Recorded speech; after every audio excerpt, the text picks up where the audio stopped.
Pétrole, gaz, minerais, nourriture, médicaments, vêtements, transport ou encore logement, si nous avons été témoins de plusieurs épisodes de rupture des chaînes d'approvisionnement laissant entrevoir la fragilité de notre système économique, s'il y a bien un mot qu'on a entendu cette année, c'est pénurie. C'est un petit peu inquiétant. Est-ce qu'on va manquer de pétrole? Alors si on en croit l'Agence internationale de l'énergie, agence qui siège à Paris, alors oui. Le manque d'approvisionnement de certains médicaments a pratiquement doublé, passant de 6,5% à 12,5%.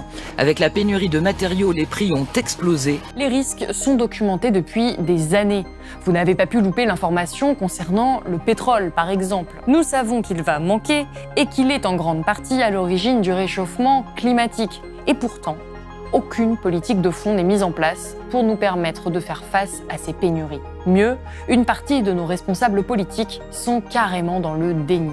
Dans les médias, nous avons rarement une approche globale des différentes pénuries à venir et de leurs interdépendances. Alors c'est tout l'objet de l'émission du jour. De quoi allons-nous manquer dans les prochaines années? Quelles sont les causes économiques de ce phénomène? Et surtout, comment organiser les pénuries? Comment garder de l'espoir dans ce contexte? C'est ce que nous allons voir tout de suite dans cette nouvelle vidéo économique pour Blast.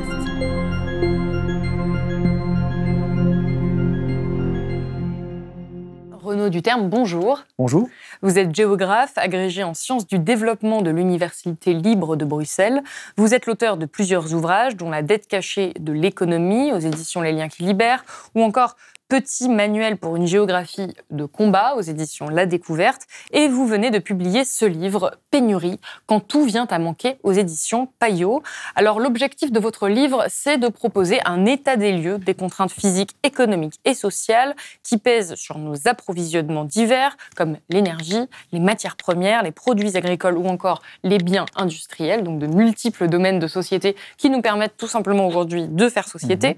Vous le rappelez au début du livre, aujourd'hui, la quasi-totalité des biens que nous achetons, que nous consommons, que nous utilisons, proviennent jusqu'à nous via des chaînes d'approvisionnement qui sont longues et qui sont complexes. Ces chaînes sont composées de multiples maillons. Elles vont de l'extraction des matières premières comme les minerais, les produits agricoles ou encore l'énergie, à leur transformation jusqu'à leur cheminement vers les rayons de supermarché où nous faisons nos courses, en passant bien sûr par la fabrication, l'entreposage ou encore le transport. Alors, le postulat de votre livre, c'est de dire qu'à cause de multiples phénomènes sur lesquels on va revenir pendant cet entretien, ces chaînes sont une à une en train de rompre et cela va causer de multiples pénuries qui vont être massives et dans tous les domaines. Alors, quand vous parlez de phénomènes, vous évoquez vraiment au hasard les conflits, les catastrophes naturelles, les aléas climatiques, les grèves, les attentats ou encore les épidémies qui peuvent considérablement ralentir les chaînes de production et donc l'acheminement et la distribution. C'est vraiment réjouissant tout ça. Qu'est-ce qui vous a donné envie de travailler sur cette thématique et d'écrire ce livre ? Alors, ça fait plusieurs années que je m'intéresse aux relations entre nos sociétés, entre les sociétés au sens large et leur environnement, sur base des recherches, des différentes recherches que j'ai faites, et sur base aussi des constats, en fait, qu'on peut voir quasiment quotidiennement.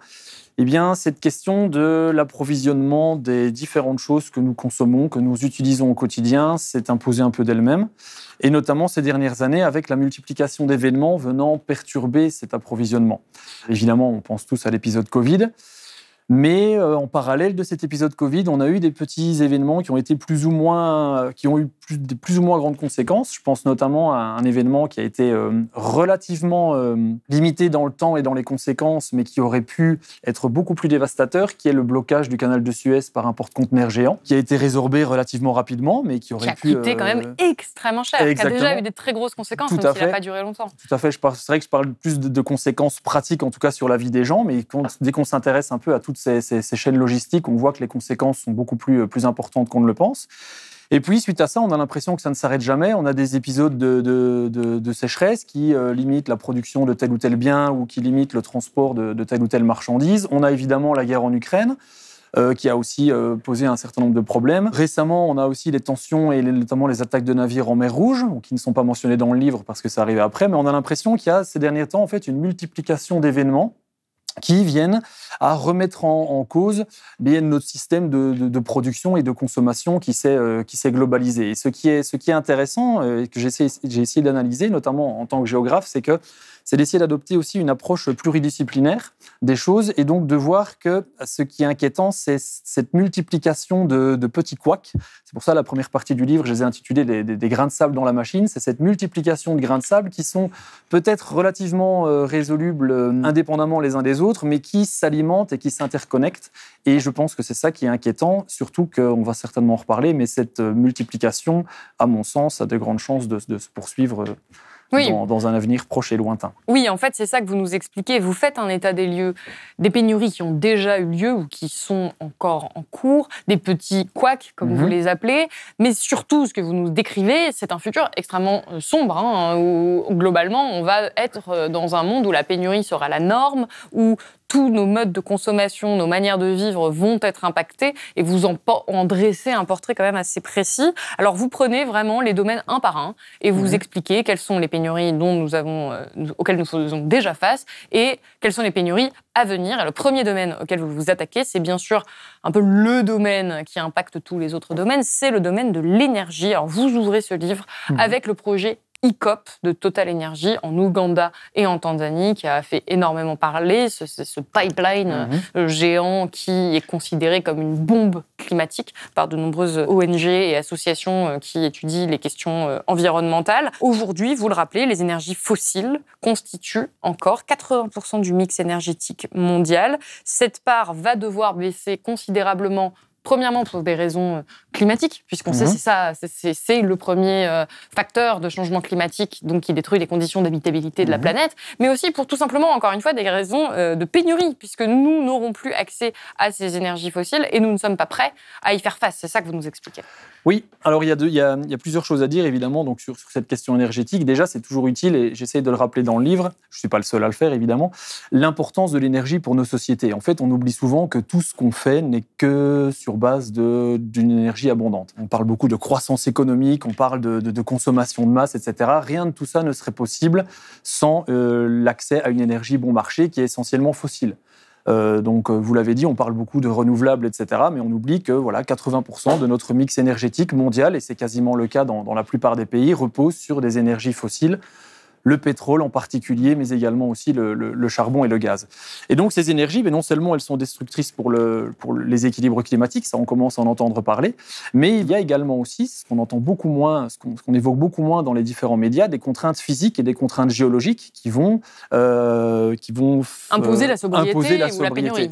Voilà. Alors il y a beaucoup de malentendus aussi sur ces questions de raréfaction des ressources. On entend souvent, on a toujours l'impression un jour il n'y aura plus de pétrole. Souvent on moque un petit peu les rapports du Club de Rome ou les différents rapports sur le pic pétrolier, mais c'est souvent en les interprétant de manière erronée parce que personne n'a jamais dit qu'il n'y aura plus de pétrole, qu'il n'y aura plus de gaz, qu'il n'y aura plus de charbon. C'est quelque chose qui n'arrivera pas de toute façon.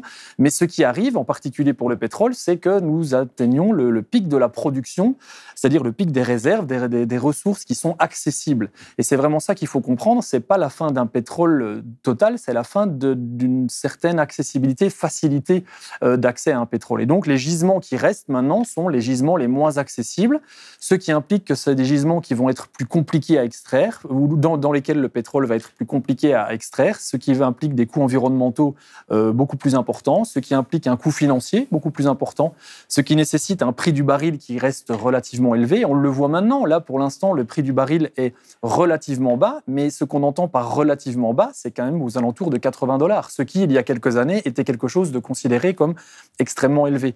Donc ce qui risque de se passer, c'est qu'on va voir progressivement que c'est la fin du pétrole abondant, avec des gisements, vous l'avez dit avec l'exemple de l'Ouganda, des gisements qui vont on va vraiment essayer d'aller chercher les petites miettes qui restent. Ça va impliquer des investissements de plus en plus importants pour des gisements de plus en plus petits. J'aime bien la métaphore empruntée à Jean-Marc Jancovici, qui compare ça à des chasses aux œufs de Pâques, où on a, au début de la chasse aux œufs de Pâques, on retrouve les œufs les moins cachés, les plus abondants, les plus gros, etc. Et donc ça, c'était les gisements de pétroliers du XXe siècle, on va dire, et ceux du XXIe siècle seront plus rares, plus petits, plus compliqués à aller chercher, et donc nécessiteront plus d'efforts. Et ce que vous dites, c'est qu'on va avoir besoin, très paradoxalement, de plus en plus de pétrole pour aller chercher du pétrole, parce que c'est bien le pétrole qui alimente les machines, qui alimente tout ce qui nous permet d'aller extraire ce pétrole qui est très difficile d'accès. Alors, je pense qu'en 2024, tout le monde sait qu'on va avoir un problème avec les énergies fossiles, qu'il va falloir moins en utiliser, que de toute façon, nous n'aurons pas de choix. Mais ce qu'on a tendance à oublier, c'est quelles conséquences ça a sur notre vie de tous les jours.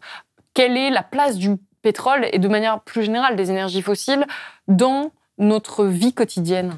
La place est centrale, voire totale. C'est-à-dire qu'en gros, non seulement... on perçoit souvent l'utilisation directe qu'on fait du pétrole, c'est-à-dire pour se déplacer, pour se chauffer, etc. Mais il ne faut pas oublier que la grande majorité, ne fût-ce que pour les ménages, la grande majorité, plus ou moins les 3/4 de l'énergie qu'on utilise, est ce qu'on appelle de l'énergie grise, c'est-à-dire de l'énergie qui rentre indirectement dans les processus de production de tout ce dont on a besoin.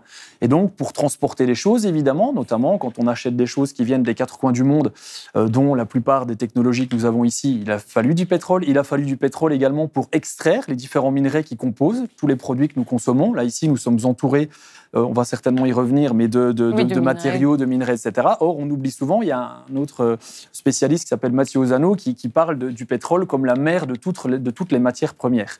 Et donc, c'est quelque chose aussi qu'on voit, c'est que si jamais ce pétrole devient de plus en plus rare, de plus en plus cher, ça va impacter également l'ensemble de la production de matières premières, où on le voit déjà, où on va constater un enchérissement des coûts, voire certaines exploitations qui ne seront plus rentables en raison de coûts énergétiques élevés. Et puis on le voit également aussi, je l'ai encore entendu ce matin à la radio, moi je viens de Belgique, et donc on parlait notamment du coût de plus en plus important suite à la guerre en Ukraine pour les hôpitaux en Belge, notamment en raison de l'enchérissement des coûts de l'énergie en 2022-2023. Donc bref, on voit en fait qu'on a des conséquences en cascade qui ne sont pas toutes perceptibles, mais qui n'en sont pas moins réelles. Tout ce qu'on a, en fait, pour essayer de donner quelque chose d'extrêmement concret, on l'a grâce au pétrole. C'est-à-dire que ce stylo, ces feuilles, ce livre, mon t-shirt, ce micro que je porte sur moi, existe aujourd'hui dans cette pièce grâce au pétrole. Exactement, et ce dont, si je peux me permettre, ce qu'on oublie également aussi, c'est qu'il y a toute une série d'autres énergies.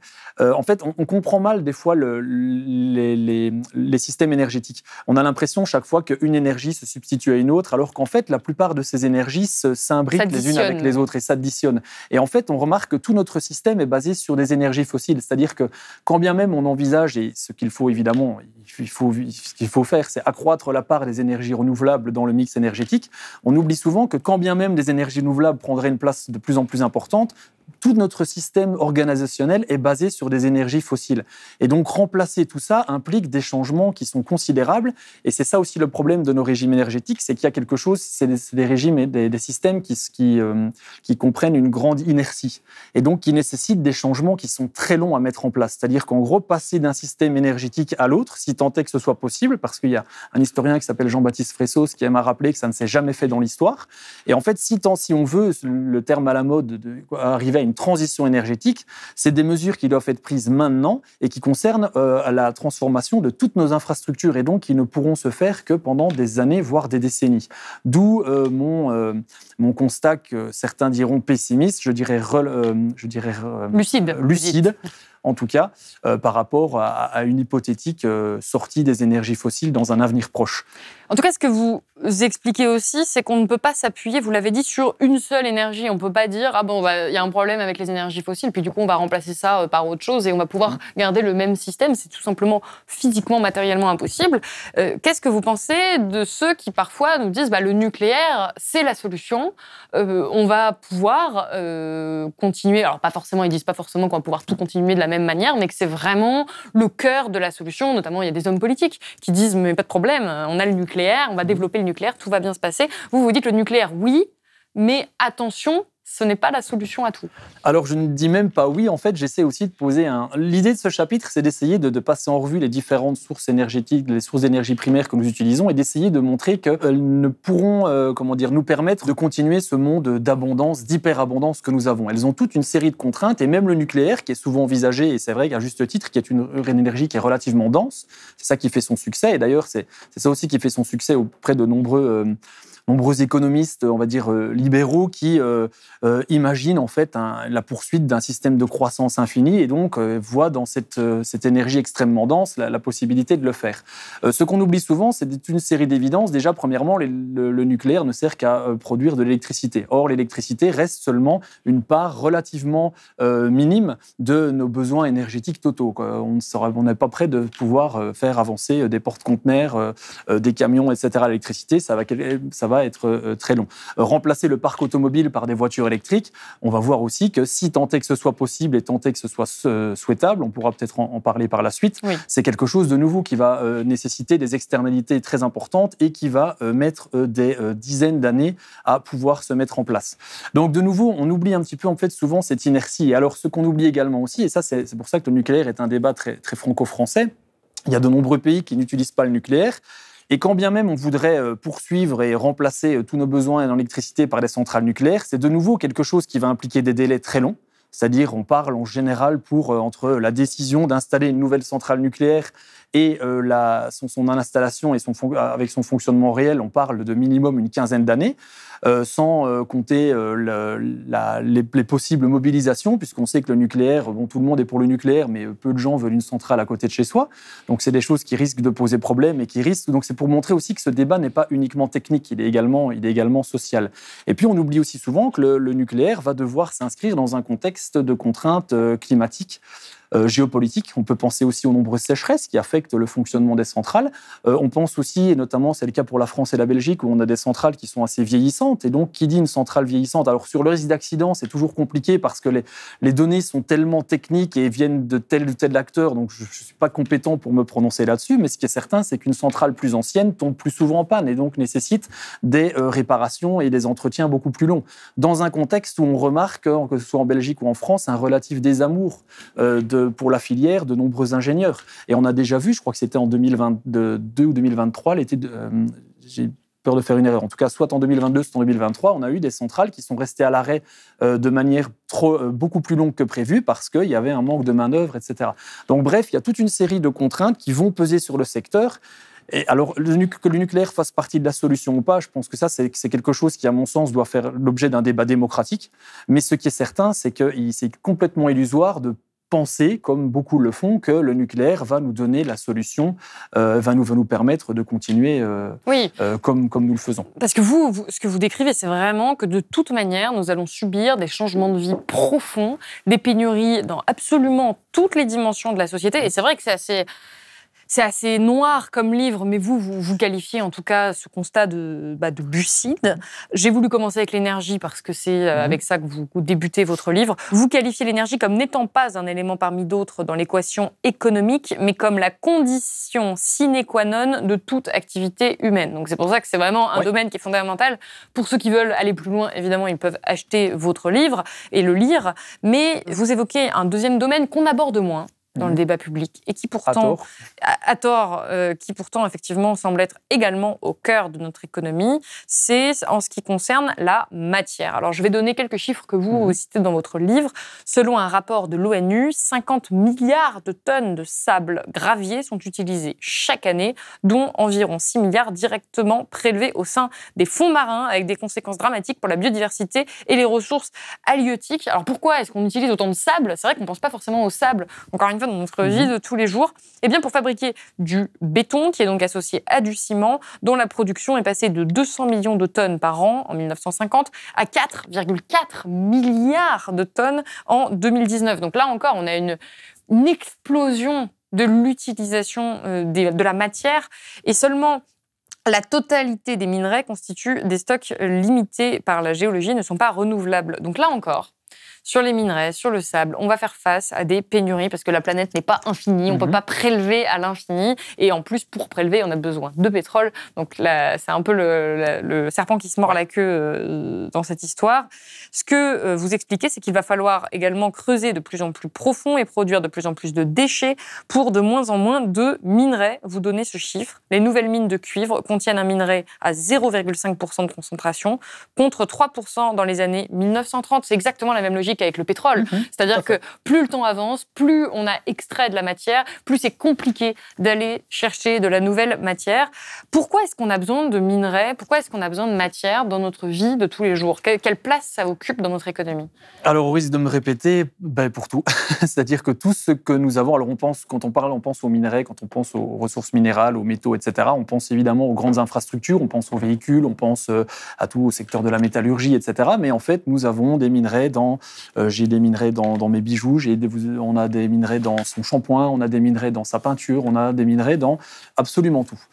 Et donc, ces minerais sont dans leur totalité des ressources non renouvelables. Donc, il va y avoir un certain nombre de contraintes physiques, géologiques qui sont déjà, qui arrivent déjà pour l'instant. Et comme vous l'avez dit, vous avez rappelé la teneur dans la plupart des mines qui diminue, où on a de nouveau les premiers gisements, les gisements les plus concentrés qui ont été exploités les premiers. Et donc, maintenant, restent des gisements qui sont de moins en moins concentrés, de plus en plus compliqués. Et on a la même logique qu'avec l'énergie, c'est-à-dire des investissements qui vont être de plus en plus importants pour des quantités à extraire de plus en plus petites. De quel niveau de pénurie on parle là dans les prochaines années ? Il faut bien se rendre compte que depuis tout à l'heure, c'est vrai qu'on parle beaucoup de pénurie, c'est le titre du livre. Diminution des ressources. Voilà, en fait, on est dans, c'est ça un petit peu le paradoxe, et c'est d'ailleurs ça, c'est la raison pour laquelle beaucoup de gens, et moi y compris, ont du mal à imaginer cela, c'est parce qu'on a le système tient jusqu'à maintenant. On peut dire, alors je parle vraiment pour les pays occidentaux, on va dire les pays riches, parce que la pénurie dans de nombreux pays, c'est déjà une réalité depuis longtemps, mais grosso modo, le système est assez résilient, et donc on pourrait se dire, mais en fait, voilà, malgré l'épisode Covid, malgré les guerres en Ukraine, etc., le système tient bon, et on n'a pas vraiment assisté à des pénuries durables de biens. On a certes des retards d'approvisionnement, on le constate quand même de plus en plus, et donc on a peut-être la fausse idée de se dire, ben voilà, il n'y a pas trop de soucis. Mais encore une fois, ce qui est important, c'est de voir les choses dans un temps long et dans des perspectives qui sont durables, notamment en tenant compte de nouveau de tout. Et si on prend par exemple la plupart des minerais, on peut prendre le cuivre. Alors déjà, on remarque que pour beaucoup de minerais, on a une hyperconcentration dans certains pays qui peut déjà poser problème en termes d'approvisionnement, de transport. Et puis aussi, même moi, j'ai appris beaucoup de choses en me questionnant aussi sur ce qu'était une mine, sur comment fonctionnait l'activité minière. Parce que c'est quelque chose qu'on oublie souvent, et vous avez rappelé les ordres de concentration des minerais. En fait, une mine, c'est déjà en général quelques grammes, quelques kilos par tonne. En général, dans la plupart des mines. Ça veut dire que l'essentiel d'une mine produit d'abord essentiellement du déchet. Une mine a besoin de grandes quantités d'énergie, ça on en a déjà parlé. Une mine a besoin d'immenses quantités d'eau. C'est plusieurs millions de litres qui sont des fois par quotidien. Et on a beaucoup de mines qui se trouvent dans des zones, on peut penser au Chili, à l'Afrique du Sud, qui sont soumises à des stress hydriques importants. Ça veut dire qu'en gros, on a en fait une multiplication des problèmes. C'est pas uniquement la concentration des gisements qui va poser problème, mais c'est aussi la raréfaction de tous les autres éléments qui permettent la mine. Et évidemment, plus un gisement est concentré, plus il va nécessiter d'énergie, plus il va nécessiter d'eau, etc., etc. Donc c'était ça un petit peu que je voulais mettre en évidence, c'était cet effet boule de neige, et qui n'est pas inédit en soi, parce que c'est ça aussi des fois je suis un petit peu victime aussi des fois du syndrome de l'imposteur, parce qu'il y a pas mal de choses là-dedans. Alors je cite toutes mes sources, mais en fait qui ont déjà été décrites depuis 50, 60 ans, notamment par le fameux Club de Rome, qui a souvent été décrié et décrédibilisé, alors que la majorité des gens qui critiquent ce rapport, quand on entend en tout cas les critiques qui en sont faites dans les médias, ne l'ont pas véritablement lu, parce qu'on voit vraiment qu'il est interprété d'une certaine façon qui n'est pas du tout celle des auteurs. Et je voulais juste terminer aussi là-dessus, c'est que ce qui est inquiétant, c'est qu'on voit que d'un côté, on a des contraintes de plus en plus massives qui sont une réalité physique et qui sont difficilement contestables, vont devoir s'inscrire dans un contexte où on nous promet en fait une numérisation, une électrification de tout ce qui peut l'être, ce qui va engendrer des besoins mais considérables en ressources. Donc on voit que des tensions sont inévitables, en tout cas si l'on poursuit dans cette logique. Oui, les courbes c'est ça, inévitablement. Alors il n'y a pas de date dans mon livre parce que je ne suis pas géologue, etc. Donc c'est vraiment un état des lieux qui est basé sur différents travaux de recherche, sur des discussions aussi avec des chercheurs de différents points. Donc je ne voulais pas m'amuser avec des dates. Oui, mais quand même pour avoir un ordre de grandeur, je suis désolée, moi je suis journaliste, j'essaie forcément de me projeter aussi dans le temps. On ne parle pas de pénuries qui vont arriver dans 400 ans. Non, ça c'est certain. Ça, ce qui est certain, c'est, je cite un petit peu, j'écris dans le livre que le XXe siècle a été le siècle de l'abondance. De nouveau, en tant que géographe, j'insiste toujours pour une partie du monde. Ce qui est certain, c'est que le XXIe siècle sera celui des limites. Et le XXIe siècle, ces limites ne vont pas commencer en 2099. Elles sont déjà là. Pour quiconque s'intéresse à tous ces domaines, on peut les constater. Et donc, en fait, toutes ces limites ne peuvent que s'accentuer. Et je voulais juste terminer sur un dernier point. Ce chapitre aussi, ces deux chapitres sur l'énergie et sur les minerais, ils visent aussi également à lever un peu le voile sur cette prétendue immatérialité de nos sociétés. Nos sociétés riches seraient des sociétés post-industrielles où tout le monde travaille dans les bureaux, les industries n'existent plus. Et en fait, toute cette société post-industrielle repose in fine sur des réalités physiques, notamment le fameux numérique repose sur des câbles sous-marins, sur l'extraction de minerais pour fabriquer des appareils, etc., etc. Et plus nous allons aller dans ce sens-là, plus l'extraction va devoir se poursuivre. Oui, j'avais noté quelques chiffres en lisant votre livre. Vous rappelez que pour fabriquer un téléphone, il faut 54 éléments minéraux, 22 kg de produits chimiques pour fabriquer un ordinateur. Donc à elle seule, l'industrie du numérique consomme 12,5% de la production mondiale de cuivre, auquel vous faisiez référence, 7% de celle d'aluminium. Et vous le rappelez, et vous l'avez dit, le numérique, c'est pas que notre ordinateur et notre téléphone, c'est vraiment toutes les infrastructures qui permettent à ce téléphone d'être connecté, à ce numérique d'exister. Donc ce sont des réseaux, des câbles sous-marins, des centres de données ou encore des antennes. Et tout ce système, vous le rappelez, c'est 10% de l'électricité mondiale et ça pourrait même aller jusqu'à 25% d'ici 2025. Donc là, on est vraiment sur une échéance très très courte. Une fois qu'on a fait ce constat, on peut bien évidemment se dire qu'il faut diminuer notre consommation de numérique, ça paraît évident, mais est-ce qu'on ne pourrait pas également recycler toutes ces matières premières dont on parle depuis le début, parce que autant le pétrole, on sait qu'on le brûle, entre guillemets, donc on ne peut pas le recycler. Les matières premières, instinctivement, si on ne s'y connaît pas sur ces questions, on a envie de dire, on l'a extrait, maintenant on le réutilise et ça va bien se passer. Vous dites que c'est beaucoup plus compliqué que ça. Voilà, donc l'idée ici n'est absolument pas de diaboliser le recyclage, c'est évidemment une bonne chose, il faut recycler. Ce que je dis juste simplement, et encore une fois, je ne suis pas le seul, je me base notamment sur ce chapitre, sur l'association Systex, qui fait vraiment un travail remarquable sur la question des ressources minières. Et eux, et une de ses représentantes notamment, qui s'appelle Aurore Stéphane, insiste bien aussi là-dessus, sur le recyclage, c'est de la chose qui doit arriver seulement à la fin de la chaîne. C'est-à-dire qu'avant, il faut absolument réduire, réutiliser et seulement recycler. Et elle n'est pas la seule, hein, d'autres chercheurs comme Philippe Biwix aussi insistent beaucoup là-dessus, sur le fait que le recyclage total est complètement illusoire. C'est-à-dire qu'à chaque fois qu'on recycle quelque chose, et a fortiori des appareils numériques, par exemple, on a déjà premièrement une perte. On ne peut jamais recycler 100% de l'appareil parce qu'il y a des alliages, parce que ce sont des objets qui sont très complexes, où les minerais se retrouvent en faible quantité. On a aussi de nombreux minerais qui subissent ce qu'on appelle un usage dispersif. J'ai pris l'exemple tout à l'heure de quantité de minerais qui se trouvent dans les shampoings. Et allez-y pour recycler les fameux minerais qui se retrouvent dans les shampoings. Alors, c'est des petites quantités, mais si vous multipliez ça par la quantité de shampoing que nous consommons, on arrive à des quantités qui sont vite faramineuses. Et puis de nouveau, le recyclage nécessite de l'énergie, nécessite de l'eau, etc. Donc croire en fait que l'on va poursuivre de nouveau notre modèle tel quel juste avec du recyclage, c'est complètement illusoire. Et une dernière chose aussi, donc de nouveau, c'est pas ici pour être dans un constat ultra négatif, c'est juste de se poser la question un petit peu, mais ça peut aussi déboucher sur des choses qui peuvent être plus positives. Par exemple, on sait que plus un objet va être complexe, plus il va être compliqué à recycler. Et donc, il faudrait revenir à des objets plus simples, plus solides, qui se réparent beaucoup plus facilement. Est-ce que ça, c'est vraiment une régression sociale ? On peut poser également la question de l'utilité de toute une série d'objets qu'on nous promet. Est-ce que c'est vraiment une utilité sociale d'avoir un frigo connecté, d'avoir une montre connectée, d'avoir des chaussures connectées ? Et donc, l'idée ici, c'est plutôt de réserver les minerais qui restent aux usages qui sont fondamentaux. Et ça implique vraiment, on va peut-être y revenir après, à essayer de poser un peu la question de l'utilité sociale des activités qui sont menées dans nos différents pays et dans le monde entier. Oui, certains vous diraient que vous voulez revenir à un mode de vie amiche, mais bon, on va continuer sur justement le constat de ces pénuries. C'est un peu déprimant quand on fait tout ce constat. Je crois que c'est important de le faire parce qu'on est un média, parce qu'on informe les gens aussi sur l'état du monde.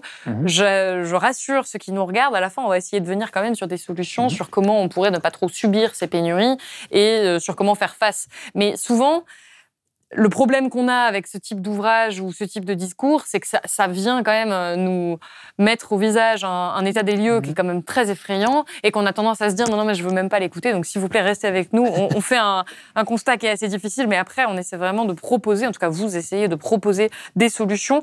Vous rappelez, on va pas s'arrêter trop longtemps dessus parce que le temps file, mais on va également subir des pénuries de bois, et c'est vrai qu'on n'y pense même pas. On a l'impression que c'est des matières qui sont quand même en profusion et qu'on en a assez. Même ça, vous expliquez, c'est plus compliqué que ce qu'on peut penser. Et vous arrivez à un chapitre sur lequel j'aimerais qu'on s'attarde, qui est le chapitre que vous intitulez « La conteneurisation du monde », c'est-à-dire que les produits que nous consommons parcourent de plus en plus de chemins. Et donc, lorsqu'il y a des ruptures dans les chaînes d'approvisionnement, ça touche de plus en plus de monde, c'est de plus en plus compliqué. Est-ce que vous pouvez revenir un petit peu sur ce concept de conteneurisation du monde ? Quel rapport avec les pénuries ? Et comment est-ce que ça impacte, là encore, notre vie quotidienne ? Ou comment est-ce que ça va l'impacter dans les mois, les années qui arrivent ?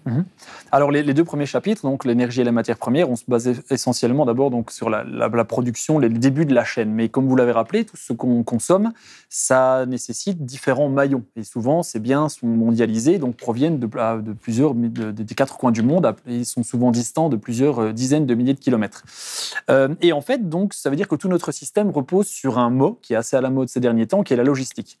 Et donc, qui consiste en gros à faire acheminer les différentes matières, les différents biens entre les différents lieux de production, les usines, les lieux de consommation, les supermarchés, etc. Et ça, c'est quelque chose qui est rarement évoqué, en fait, si ce n'est quand on a des événements majeurs. C'est un système qui est basé sur la fluidité en permanence. Et donc, on en parle uniquement quand il y a un potentiel blocage. On a parlé du blocage dans le canal de Suez. On peut parler des tensions dans la mer Rouge pour l'instant. Le Covid, évidemment, a été assez important. Et pourtant, c'est quelque chose d'assez important parce que plus on multiplie les maillons, plus on multiplie la distance entre les différents éléments, plus le risque de blocage peut survenir. Et notamment, ce système, on appelle ça aussi un système en flux tendu, c'est-à-dire, en gros, on a progressivement supprimé les stocks qui coûtaient de plus en plus cher par des flux permanents. Et ça, c'est une logique qu'on voit dans les usines, qu'on voit dans les hôpitaux, qu'on voit chez nous, chez soi en général. C'est-à-dire qu'en gros, c'est beaucoup plus simple d'aller au supermarché quasiment tous les jours ou plusieurs fois par semaine plutôt que de stocker des choses parce que, de nouveau, ça nécessite de l'espace, ça coûte cher, etc. Donc, on est tombé un petit peu dans cette logique d'approvisionnement permanent qui est relativement efficace quand tout fonctionne bien. On le voit depuis maintenant 20, 30, 40 ans. Hein. Nous, je veux dire, on est plus ou moins, je pense qu'on est de la même génération. On n'a jamais vraiment, on a un niveau de vie qui est ultra confortable. Donc, il faut aussi souligner les points positifs. Le problème, c'est que ce système ne marche que quand il n'y a pas de perturbation. Et de nouveau, on a de plus en plus de... Qui se fait au détriment d'une partie de la population. Évidemment. Donc, ce livre est très occidentalo-centré pour une raison évidente, c'est que je parle de ce que je connais. Donc ça, évidemment, je le rappelle plusieurs fois dans le livre, tout ce que j'explique de système de consommation, etc., c'est quelque chose qui est basé sur mon vécu personnel et donc le vécu, on va dire, d'une majorité des gens. Surtout auquel nous, on peut s'identifier. Voilà. Et donc, quand on parle de pénurie, on ne parle pas de pénurie à l'autre bout du monde, on parle de pénurie clairement donc, là, en l'occurrence, un public francophone en France. Hein, clairement, si on va dans des bidonvilles de Nairobi, je veux dire, le contexte est complètement différent et ces pénuries, ils l'expérimentent depuis très longtemps. Mais pour revenir à ces fameuses chaînes d'approvisionnement, ce qui est inquiétant, c'est qu'on voit maintenant de plus en plus de signes qui remettent en cause cet approvisionnement et cette fluidité. Alors, qu'est-ce qu'on a comme signe, alors comme potentiel blocage? On a évidemment des choses qui sont liées au climat. On a par exemple pour l'instant un assèchement du canal de Panama. Et donc, qui provoque des embouteillages de porte-conteneurs de chaque côté parce que pour faire traverser les bateaux, les écluses ont besoin de plusieurs millions de litres d'eau. Ce canal est alimenté par 2 lacs qui sont en train de s'assécher sous l'effet du changement climatique, sous l'effet de sécheresses successives qui perturbent cet approvisionnement. On a eu ça il y a dans les dernières années, notamment avec une baisse du niveau de nombreux fleuves européens, à commencer par le Rhin, qui sont des artères commerciales et qui, du coup, limitent ce transport de marchandises.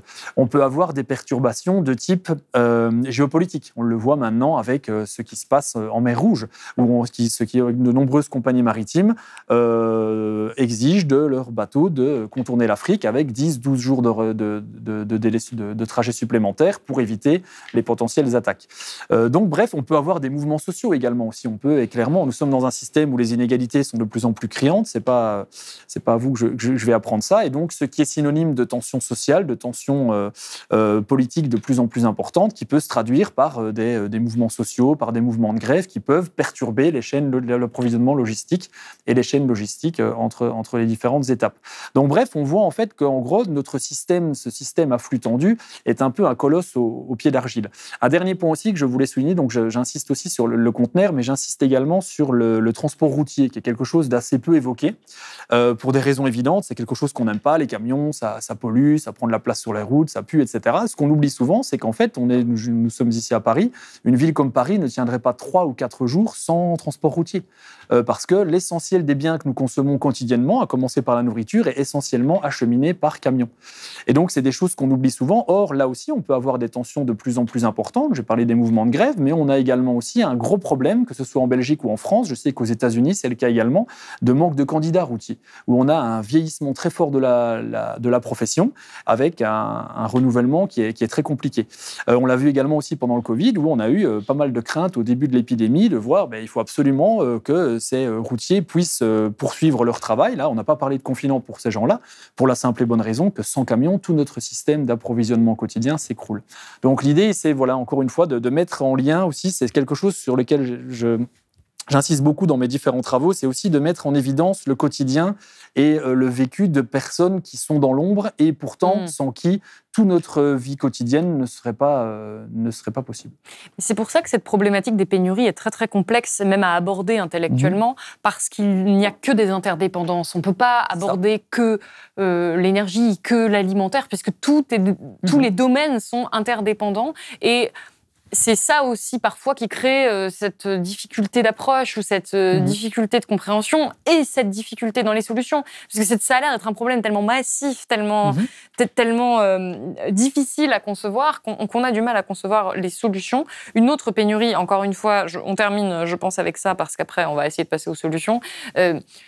Une autre pénurie à laquelle vous faites référence, et une pénurie qu'on peut très bien se représenter, c'est la pénurie alimentaire. Là encore, vous en parlez, c'est pas parce qu'on est en France et qu'on a des sols normalement très fertiles qu'on ne va pas avoir faim.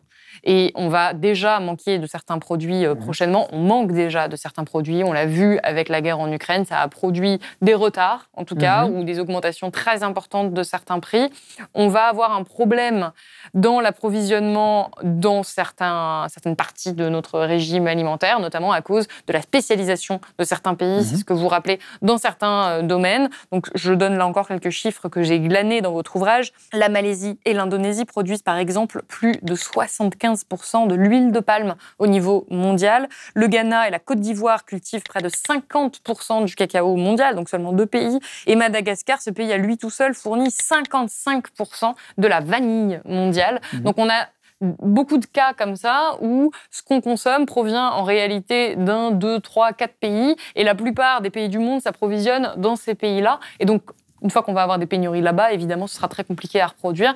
À quoi doit-on s'attendre en termes de pénurie alimentaire dans les années à venir en France ? Alors de nouveau, le but ici n'est pas d'être catastrophique et de dire que demain nous risquons des famines ou quoi. J'avoue que j'en sais rien, c'est pas l'idée. Mais encore une fois, l'idée est de mettre en lien, comme vous venez de le dire, les interdépendances et les vulnérabilités de notre système agroalimentaire. Et on a tendance un petit peu à l'oublier parce que nous, depuis 20, 30, 40, 50, 60 ans, grosso modo, on n'a plus faim. On ne sait plus c'est quoi d'avoir faim. Encore une fois, à part on a accès à tout. Une petite minorité. Et on a accès à tout. Nos supermarchés sont remplis. Et de nouveau, on ne se pose jamais la question sur qu'est-ce qui a rendu possible cette abondance, avec quels travailleurs, quelles conséquences environnementales, sociale, d'où ça vient, est-ce que c'est quelque chose qui est durable, etc. Donc on oublie souvent toute une série de choses, c'est qu'en fait maintenant notre alimentation suit un peu toutes les logiques qu'on a évoquées tout à l'heure, c'est-à-dire qu'en gros notre alimentation c'est totalement industrialisé et notre approvisionnement alimentaire c'est également industrialisé et donc toutes les conséquences qu'on a évoquées sur l'énergie, les matières premières et la logistique va toucher déjà notre alimentation. Donc rien que les trois premières parties qu'on a évoquées tout à l'heure vont déjà influencer grandement notre alimentation.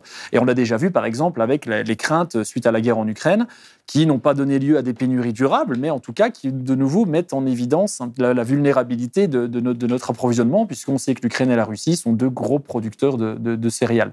À cela, on peut évidemment ajouter la donne climatique, qui, on le voit déjà quotidiennement, même dans des pays comme la France, la Belgique, impose à de nombreux agriculteurs de se remettre en cause. Et de nouveau, un petit peu comme les chauffeurs routiers, on a aussi une dévalorisation du monde agricole aussi, ou avoir un désintérêt complet, où on ne parle jamais des agriculteurs, on ne parle jamais de leur quotidien, si ce n'est pour les rendre responsables d'une situation à laquelle ils sont principalement victimes, c'est-à-dire qu'on les accuse de polluer, d'utiliser des produits chimiques, dans un système où on les a mis en concurrence avec l'ensemble du monde, avec l'agrobusiness, et on les a contraints, notamment via la grande distribution, à fournir des produits avec des prix tout aussi bas. Donc on a un petit peu une relation hors sol à notre alimentation qu'il implique absolument de remettre en cause. Simplement pour les raisons écologiques, parce que j'aimerais qu'on s'attarde une minute dessus. On a déjà un problème de surconsommation de viande qu'on a déjà évoqué à Blesse, notamment dans les émissions de Paloma Moritz, auxquelles je renvoie. Mais quelques chiffres concernant la surexploitation des animaux. En 2016, ce ne sont pas moins de 300 milliards de bovins, 1,5 milliard de porcs et 65,8 milliards de poulets qui ont été abattus. On a également toute la question de la perte de la biodiversité, le nombre d'oiseaux et d'insectes qui sont en chute libre. Tout ça, c'est lié à notre modèle de consommation, notre modèle de production de nourriture. Et à ça, vous ajoutez les problèmes liés à l'appauvrissement des sols. Et ça, on en parle beaucoup moins. Bon, ouais. Ça, c'est un problème. Quand on parle de pénurie, on pense souvent plus aux questions climatiques, aux questions de transport, mais beaucoup moins au problème de l'appauvrissement des sols. En quoi est-ce que ça va pouvoir potentiellement causer des pénuries?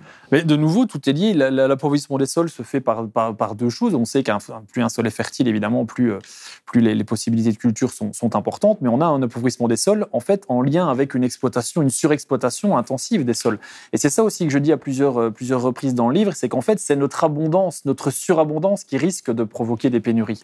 Et donc, c'est pour ça aussi que ce livre, c'est pas non plus un appel à la fin du monde, c'est simplement essayer d'évoquer que soit nous allons nous limiter nous-mêmes, ce qui implique de transformer notre système agricole et notre système alimentaire également. On a parlé de manger moins de viande, c'est clair, ça va être une réalité, on va devoir manger moins de viande parce que, de nouveau, la viande nécessite des pressions sur les terres beaucoup plus importantes, des pressions sur l'eau beaucoup plus importantes, dans un contexte où, en fait, on a toutes ces choses viennent à manquer.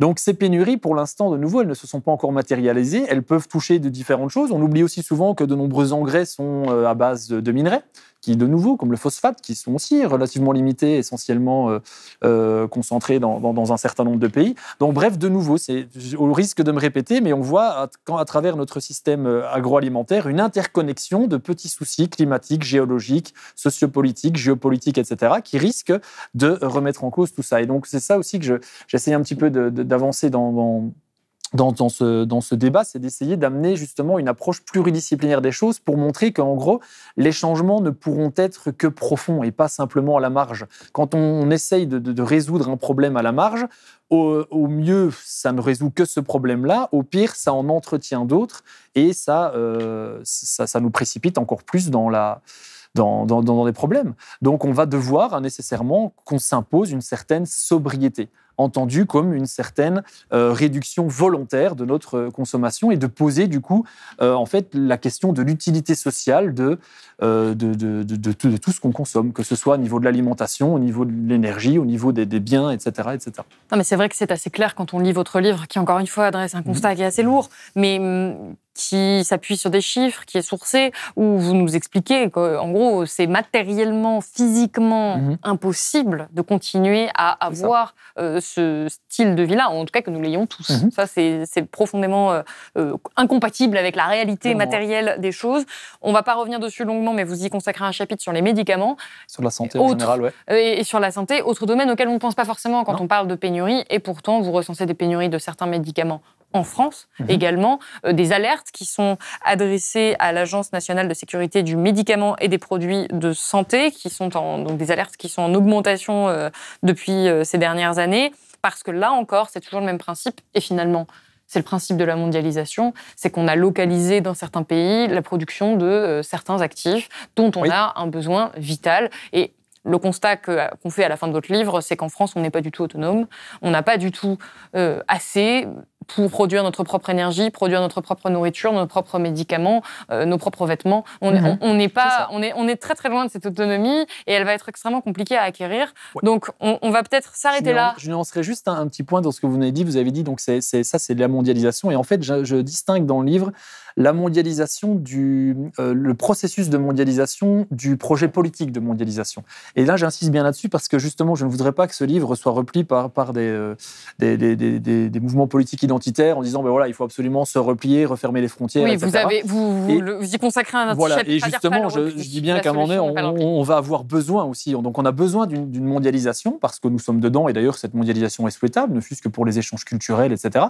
Par contre j'insiste bien sur le fait que la mondialisation n'est pas le capitalisme globalisé, c'est-à-dire que notre système de la mondialisation tel que nous avons mis en place, qui a été mis en place depuis maintenant une cinquantaine d'années grosso modo, c'est une mondialisation sans contrainte au marché, dans lesquelles les forces du marché, les grandes entreprises, les acteurs financiers, les capitaux ont une liberté totale. Et en fait, tout le constat qu'on vient de faire, qui peut être relativement déprimant, a des causes, et c'est ça aussi que j'essaye de m'atteler, parce que souvent, ce constat est relativement avéré, relativement développé par différents ingénieurs, etc. Mais on met souvent peu en évidence les causes profondes de ce système. Et il n'y avait rien d'inéluctable là-dedans.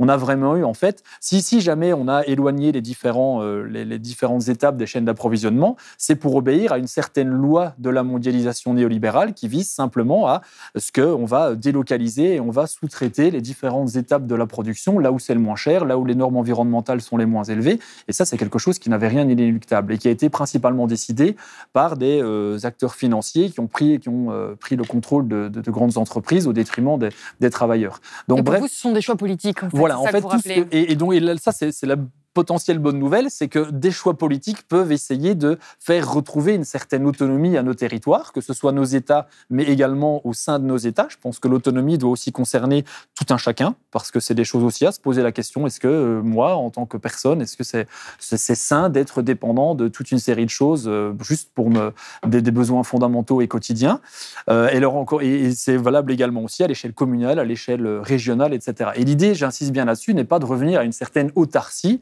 Donc, je distingue bien l'autonomie de l'autarcie. L'idée est simplement de se questionner, encore une fois, sur est-ce que c'est censé, moi je le vois en Belgique, où on a des arbres belges qui partent par conteneur à Anvers, en Chine, pour être transformés en différents produits qui reviennent sur nos supermarchés. Est-ce que ça, c'est sain ? Est-ce que c'est sain d'importer, je crois, des pommes de Nouvelle-Zélande ? Je ne sais plus, il y a un scandale la dernière fois. Enfin, bref, c'est toute une série de questions comme ça à se poser. Et à l'inverse, est-ce que je viens de la Belgique, vous savez que c'est le pays des frites, il y a eu un projet qui a une lutte assez victorieuse il y a quelques années, où il y avait un projet, des riverains se sont mobilisés contre une usine géante de frites industrielles qui allait massivement être exportée vers l'Amérique du Sud. Donc bref, en fait, c'est tout un modèle qu'il faut remettre en question. Et l'idée ici, le but de ce livre, c'est de fournir aussi un outil de compréhension. Je cite une phrase que j'aime beaucoup et qui guide un petit peu toute mon action politique et même mon boulot de prof. Je pense que la compréhension du monde est un préalable à sa transformation. Et donc, si on ne comprend pas ce qui est en train de nous arriver, les solutions qu'on pourrait envisager ne seront pas les bonnes. Donc, c'est aussi un appel un peu au monde militant au sens large, au monde politique, à prendre absolument ces questions à bras-le-corps dès aujourd'hui. Mais je le disais, ce constat, il est tellement dur et il est tellement global, c'est-à-dire qu'on se dit, mais il n'y a pas un domaine où on va pouvoir continuer normalement, c'est-à-dire avec ce qu'on connaît, il faut absolument tout transformer. Vous appelez ça l'organisation de la pénurie, c'est-à-dire peut-être plus une forme de sobriété, une forme de pénurie choisie, une sobriété choisie, ou en tout cas le fait qu'on arrive à composer avec ces données-là, qui sont encore une fois des données qui peut-être ne nous plaisent pas, mais qui sont des réalités matérielles, géographiques, géophysiques. Et vous prononcez le gros mot à la fin de votre livre, c'est le mot de décroissance. Vous dites la seule et unique solution, c'est de décroître. Mais je ne poserai même pas les termes du débat comme cela, puisque en fait, c'est ce qui va nous arriver. C'est que la décroissance, alors que j'entends par décroissance la réduction des flux physiques et matériels et des flux énergétiques va s'imposer à nous. L'idée est de l'organiser, soit de la subir, soit de l'organiser. Et donc, c'est ça aussi, beaucoup d'auteurs, beaucoup de politiques, etc., font preuve d'une malhonnêteté crasse quand ils parlent de décroissance, parce qu'en général, ils considèrent la décroissance comme une simple réduction du PIB, ce qui n'est absolument pas ça. Quiconque a lu ne fût-ce qu'un livre sur la décroissance sait qu'il n'est pas question de ça. La décroissance, c'est simplement d'organiser un petit peu la pénurie dans une perspective démocratique et de bien-être social. J'invite vraiment les lecteurs aussi à lire le livre de Timothée Paric, je pense que vous avez reçu ici, oui, qui pourrait être, entre guillemets, la suite, si vous voulez, de ce livre, où là, il a vraiment théorisé ce projet. Bon, moi, je ne suis pas économiste, donc je ne me suis pas lancé là-dedans. Mais je pense que pour aussi amener des perspectives un peu plus réjouissantes, ce constat amer peut aussi nous amener, de nouveau, je l'ai déjà cité 2 ou 3 fois, mais la question de l'utilité sociale de toutes nos activités. C'est-à-dire, en gros, est-ce que c'est, à partir du moment où on va manquer de choses, il va falloir arbitrer. Et ça peut être aussi un prétexte pour se débarrasser de choses qui sont complètement inutiles, de certains emplois, de certains secteurs qui, alors c'est évidemment quelque chose qui doit être décidé démocratiquement, de certaines activités qui sont nuisibles. J'entendais tout à l'heure en Belgique, encore une fois à la radio, un représentant de la sidérurgie qui se réjouissait que la Belgique avait signé des nouveaux contrats d'armement. Est-ce que ça, c'est vraiment quelque chose qui est une perspective d'avenir ? Et ça permet également aussi de permettre aux gens de retrouver peut-être un sens à toute une série de choses. C'est-à-dire qu'en gros, si on vise la disparition ou la suppression de certains secteurs, la question de l'emploi va inévitablement se poser. Et il y a ces gens, et à juste titre, puisque ces gens doivent travailler et gagner de l'argent, etc., dans ce système. Mais l'idée aussi est de voir un peu, est-ce qu'il n'y a pas toute une série d'activités qui mériteraient d'être supprimées et qui impliqueraient aussi aux gens de travailler moins, tout simplement. Donc d'essayer d'arriver dans une vie un peu beaucoup plus simple, beaucoup plus sobre, et qui ne serait pas, contrairement à ce que certains disent, un retour simplement au mode de vie amiche, mais simplement de voir, voilà, est-ce que le futur qu'on nous amène est souhaitable ? Est-ce que c'est souhaitable d'avoir de nouveau, des objets connectés partout, d'avoir la 5G. Le débat sur la 5G est assez intéressant. Quelle utilité sociale est-ce que la 5G pourrait avoir? Et on voit, quand on regarde les différents débats, la majorité des promoteurs de la 5G n'ont absolument aucune utilité sociale. La seule qu'ils avancent, c'est en général peut-être pour des opérations à distance, etc. Mais on ne rechange pas, si on parle de la santé, il y a d'autres choses beaucoup plus importantes à faire. Donc, bref, en d'autres termes, il faut se poser la question sur simplement quel système on veut, quelle vie on veut, et essayer simplement d'envisager peut-être la sobriété comme quelque chose de plus positif. Et contrairement à ce qu'on pense souvent, la sobriété, c'est pas la pauvreté, c'est la réduction volontaire de son empreinte écologique, de son empreinte matière en général. Pas volontaire, parce qu'on n'a pas le choix. Alors, ça va être tout l'intérêt, c'est-à-dire que cette réduction, elle va se faire tôt ou tard, et elle se fait déjà quand on y regarde aussi, parce que ça aussi, on n'en a pas parlé, mais les contradictions du capitalisme font que les salaires ont tendance à stagner, et on voit de plus en plus de gens qui sont de facto exclus de cette abondance qu'on nous vante en permanence. Donc, cette abondance, cette désabondance va arriver, en tout cas pour une majorité. L'idée est de voir, c'est que je cite cette phrase-là à un moment donné, c'est quand c'est le partage ou l'accaparement, en gros. Et donc là, pour l'instant, on a une gestion libérale de la pénurie, c'est-à-dire qu'en gros, c'est l'argent qui guide principalement les différents choix. Et donc, à mon sens, il y a deux autres voies possibles. Il y a une voie qui me préoccupe beaucoup, mais qui serait la voie autoritaire, c'est-à-dire en gros où on gère les pénuries, on gère le manque, on gère la désabondance de manière dictatoriale, ce qui est assez préoccupant quand on regarde les différents, et qui est assez réel, le risque est réel quand on voit les différents pays où ce genre de parti arrive au pouvoir. Et l'idée ici, moi, c'est d'amener une troisième voie, qui est une voie beaucoup plus démocratique et basée sur le bien-être social. Et donc, j'invite un petit peu à chaque fois se poser la question sur est-ce que telle activité, telle chose contribue vraiment au bien-être de la société ou ne sert simplement qu'à faire augmenter le PIB d'un ou deux points. Mais au vu de la situation politique actuelle, est-ce que vous pensez, et au vu de l'urgence, bien sûr, de la situation, notamment écologique, est-ce que vous pensez qu'il est réaliste d'espérer une solution démocratique à tout ça? Non, c'est ça aussi. Et donc ça peut paraître aussi un peu comme déprimant, c'est qu'il y a de nombreux verrouillages en fait qui guident nos sociétés, qui risquent de rendre impossible le projet que j'évoque maintenant. Alors pourquoi l'évoquer? Et c'est pour ça que je termine aussi sur un dernier chapitre qui vise à aussi se préparer individuellement et collectivement aux ruptures qui s'annoncent. Et donc ça, c'est quelque chose qui est assez peu évoqué hors de la sphère survivaliste, qui est souvent assimilé plus ou moins à tort, en tout cas de plus en plus à tort à l'extrême droite, qui existe. On a vraiment des gens qui se renferment dans leur bunker armés jusqu'aux dents, etc., avec une dimension assez xénophobe. Mais le survivalisme, maintenant, ne se limite pas à ça. Et moi, j'appelle un peu un survivalisme communautaire. C'est-à-dire que le problème du survivalisme aussi, c'est à quoi bon survivre si je suis tout seul dans mon bunker et qu'il n'y a rien. Donc l'idée n'est pas là. C'est simplement aussi de préparer un petit peu, d'adopter un peu une certaine résilience dans nos vies individuelles et également dans nos vies collectives, dans nos quartiers, dans nos villages. Donc en gros, se déconnecter partiellement des grands flux physiques internationaux, des flux de matière, des flux d'énergie, et donc de relocaliser une certaine chose. Et ça, c'est un projet, à mon sens, qui est porteur de sens. C'est un projet qui est porteur de convivialité, quelque chose qui manque beaucoup dans nos sociétés, qui est porteur de résilience, et qui, en fait, c'est ça aussi qui est un débat, à mon avis, il y a un débat qui n'a pas lieu d'être, c'est que se déconnecter précisément de tous ces flux, c'est également ce qu'il faudrait faire pour réduire notre empreinte climatique, écologique, etc. Donc des fois, il y a un petit peu des tensions entre l'approche individuelle, l'approche collective, l'approche politique, et je pense que tout doit être fait dans tous les domaines. Et puis, ça implique également, je pense, un appel à se mobiliser. C'est-à-dire, en gros, au vu de, si on acte tout ce que j'évoque dans la première partie, eh bien, il va falloir de nouveau faire les arbitrages, et ça implique pour les populations de se mobiliser contre tous les projets qu'ils considèrent comme inutiles ou comme aggravant le problème, pour réserver justement les différentes matières agricoles, minérales, énergétiques, etc., aux secteurs les plus essentiels. Et donc, je tiens juste aussi à dire, je viens d'avoir une fille il y a 3 mois, donc je ne suis pas un dépressif né. Si j'ai fait un enfant, c'est aussi parce que je pense qu'il y a de l'espoir. Je ne pense pas que tout est foutu. Je ne suis pas dans une perspective d'un monde à la Mad Max. Mais ce qui est certain, c'est que il faut juste acter le fait que nos sociétés vont avoir de plus en plus de problèmes avec de moins en moins de ressources pour y faire face. Et donc, c'est ça qu'il faut, à mon avis, prendre en compte et organiser des différentes façons possibles. Eh bien, merci beaucoup d'avoir été avec nous, Renaud Duterme, sur le plateau de Blast. C'est la fin de cet entretien. J'espère que cette vidéo vous a plu et qu'elle ne vous a pas trop déprimé. Dites-moi en commentaire ce que vous en avez pensé. Je vous rappelle que l'entretien sera aussi disponible en podcast sur toutes les plateformes de streaming. Comme toujours, si cette interview est rendue possible, c'est parce qu'à Blast, nous sommes un média indépendant. Nous vivons grâce à vous, notre audience. Donc si vous le pouvez, n'hésitez pas à nous soutenir financièrement en faisant un don ou en vous abonnant sur blast-info.fr. Et moi, je vous dis à bientôt.